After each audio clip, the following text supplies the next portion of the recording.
guy sent in a story about a musketeer. Ooh.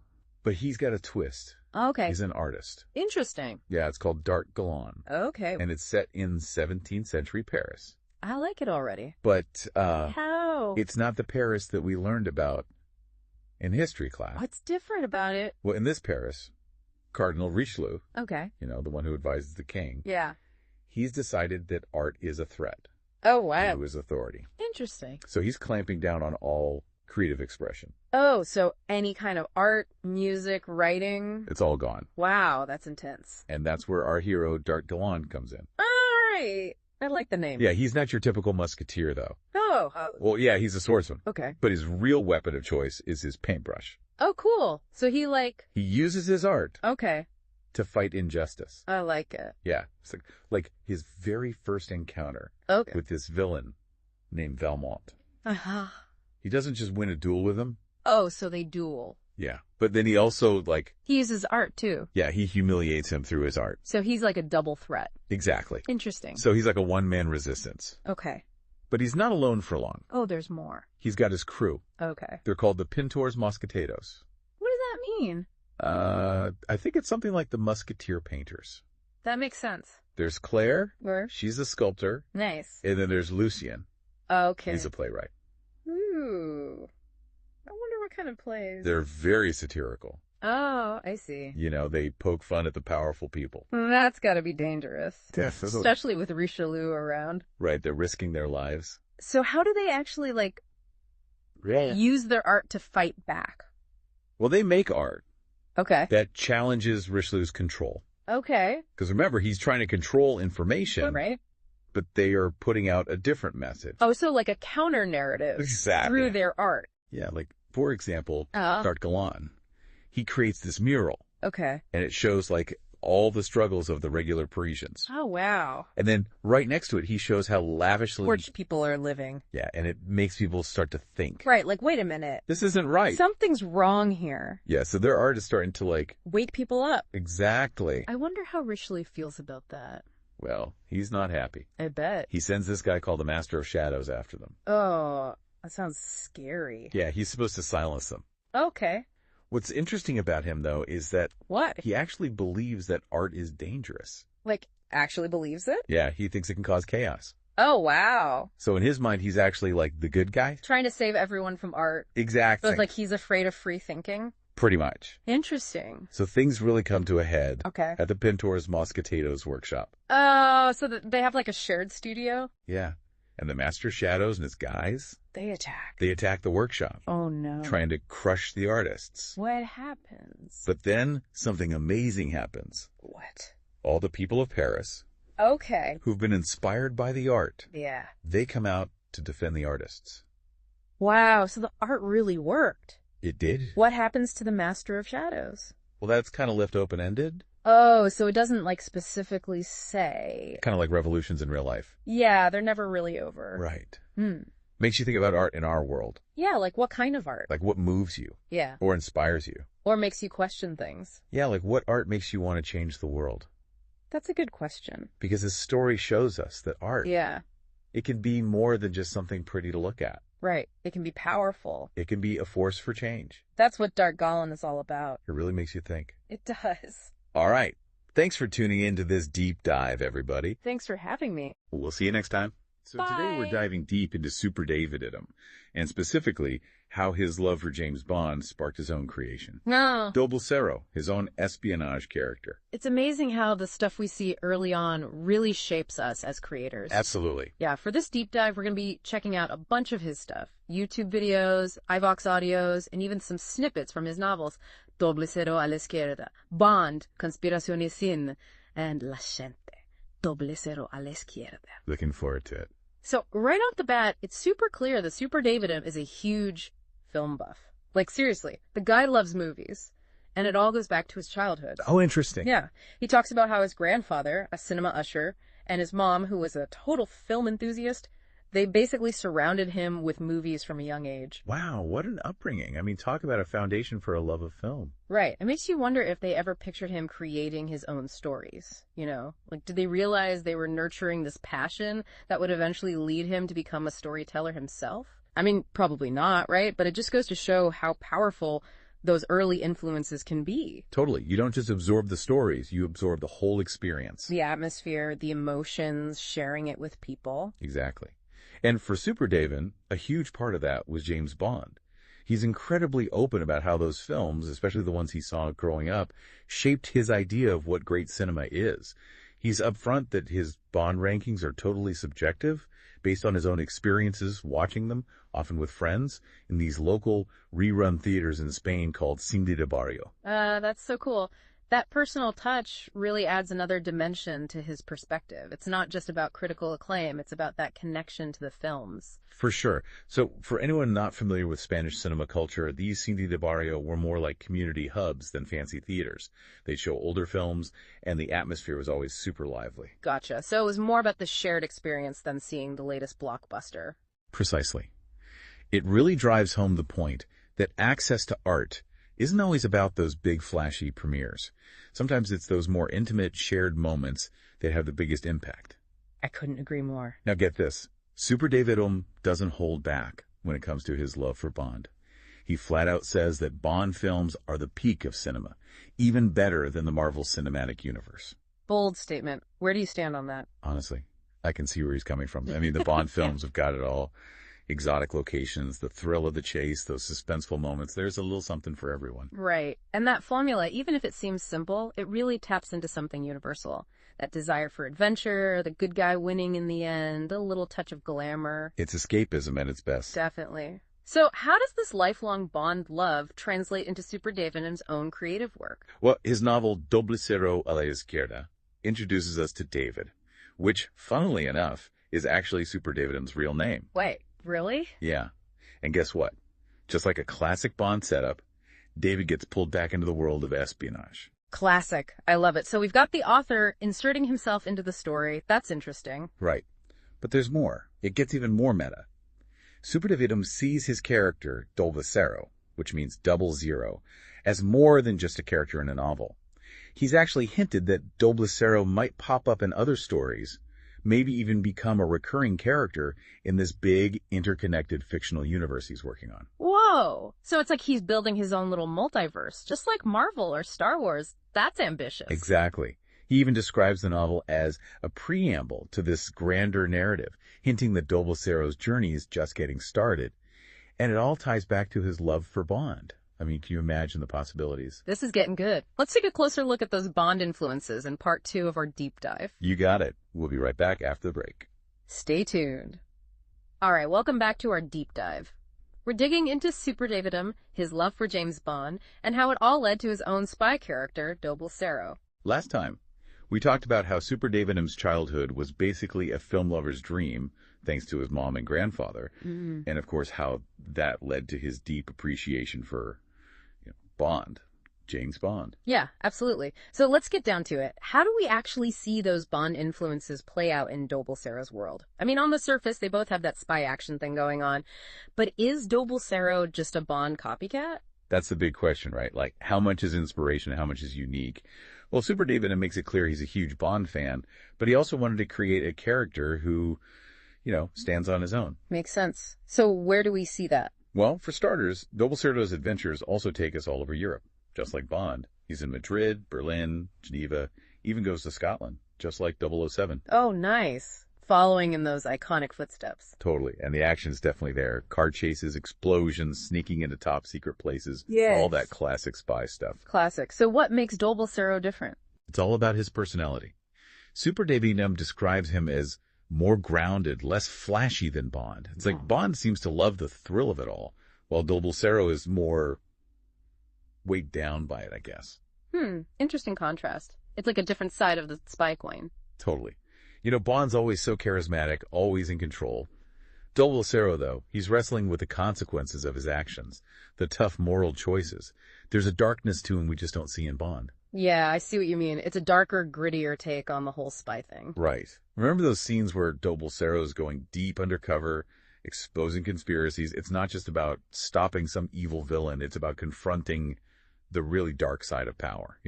corruption, those big systemic issues. Yeah, definitely. It's like Doble Cero's fighting for something much bigger, something more morally gray. Exactly. And that struggle, that internal conflict, that's what makes him a more complex, maybe even more relatable character. He's not just a smooth operator who gets the girl. He's more human, more flawed. Yeah. He's a guy dealing with his past, the weight of his choices, the responsibility. So it makes you think, how did Superdavitm come up with this take? You know?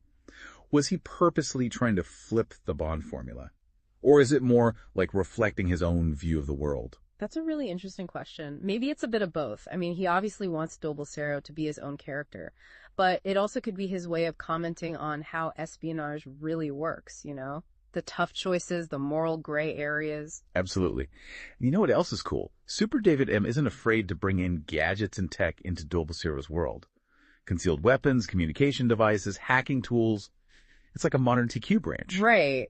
So the cool gadgets are there, but it's not just about being flashy. It's more about survival, about using tech to navigate a world where information is power. For sure. So we've got Doble Cero, who's both familiar and totally different from Bond. He's dealing with these bigger, heavier themes. And his world feels way more real and complex than, like, the super glamorous world of 007. Yeah, definitely. And remember, this is just the beginning for Doble Cero. Oh, right.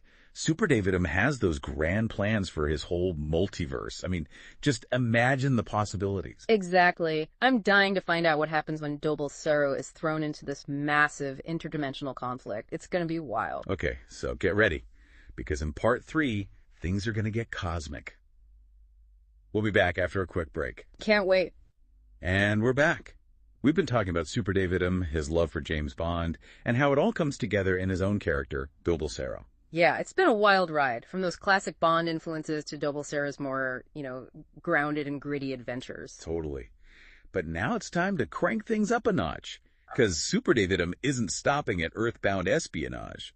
Oh no, he's going cosmic. That's right. We've got interdimensional conflicts, threats on a whole other scale. Remember those hints in Doble Cero a la Izquierda and La Gente? We're talking about a whole multiverse here. Like, buckle up, folks. Things are about to get wild. Superdavitm is taking us to the rings of Saturn. We're not in Kansas anymore, Toto. And that's where it gets really exciting. It's not just about telling a bigger story. It's about expanding Doble Cero's world, bringing in new characters, new problems to solve, and the scope. It's huge. Right. It's like we've already seen Doble Cero wrestling with some tough moral choices in the world of espionage. Now imagine that, but ramped up to 1 million. The fate of, like, entire galaxies is on the line. That's what I love about the idea of a multiverse. It pushes everything to the extreme. How does a hero stay true to themselves when the stakes are that high? Can Doble Cero keep that moral compass pointed north when the entire universe is going haywire? Right.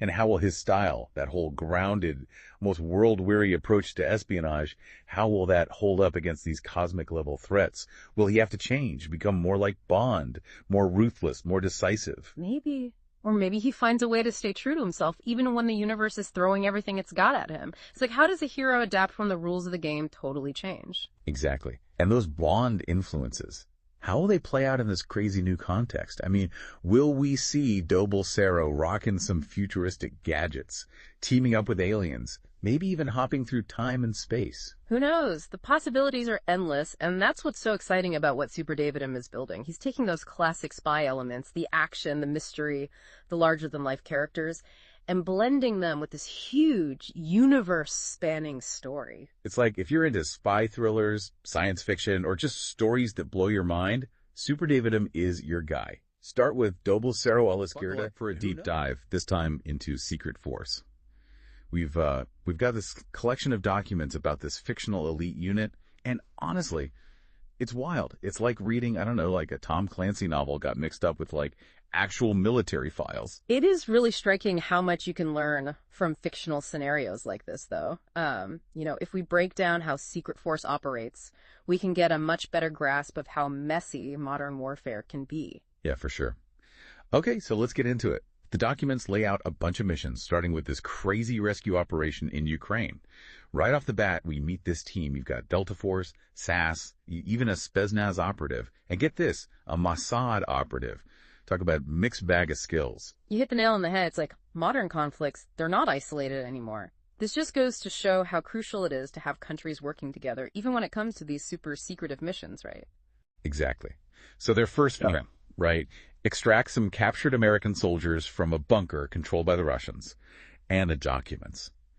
Really stress how important secrecy is. Like, one wrong step and the whole thing could blow up. No kidding, the stakes are sky high. They're in this super unstable environment, and any mistake could cause some serious global fallout. Totally. So they split into 2 squads. Alpha team, they're on perimeter security, while Bravo team, they're the ones going into the bunker. Both teams have their own set of problems to solve, but they got to be in perfect sync to pull it off. So Alpha team, they use this tactic called a silent ambush. Basically, they take out enemy patrols, but do it so quietly nobody even knows what hit them. These guys got to be masters of stealth, camouflage, you name it. Close combat experts, too. Oh, there's this one detail that stuck with me about Ivanov, the Spetsnaz guy. He uses his knowledge of, like, the Ukrainian landscape to give his team a tactical edge. Shows how important it is to know the local turf, you know? Totally. Like, getting the nuances of the environment, the culture, how the enemy operates, that can make all the difference. Meanwhile, Bravo team's stuck inside this bunker, right? They got to navigate this crazy maze, avoid all the security traps, and stay completely silent while they try to find the hostages. The documents mention something called a tactical spiral formation. What is that exactly? Oh, that's a dynamic formation. Perfect for when you're fighting in close quarters, in like really tight spaces. They can see everything around them, cover all the angles, and adapt super quickly to anything that pops up. Kind of like a shield that's always shifting, 360 degrees of protection. Gotcha. The documents also say that Bravo team runs into some unexpected resistance inside the bunker. And this is where Hawkins, the Delta Force guy, really steps up. He's this close combat specialist, takes out the guards, quick and quiet, like a ghost. Hawkins' role there shows how vital it is to have these specialized skills, right? You need someone who can handle close quarters combat, but with pinpoint accuracy. Someone who can eliminate threats without jeopardizing the whole mission. For sure. But even the best guy can't do it all alone. When Bravo team's escape route gets messed up, Alpha team jumps in to create a distraction so they can get those hostages out safely. Textbook example of teamwork and communication in action. You've got both teams depending on each other, changing their plans on the fly to get the job done. This first mission really sets the tone for everything that follows. Right. The mission was a success, but it shows just how tricky and dangerous this kind of work can be.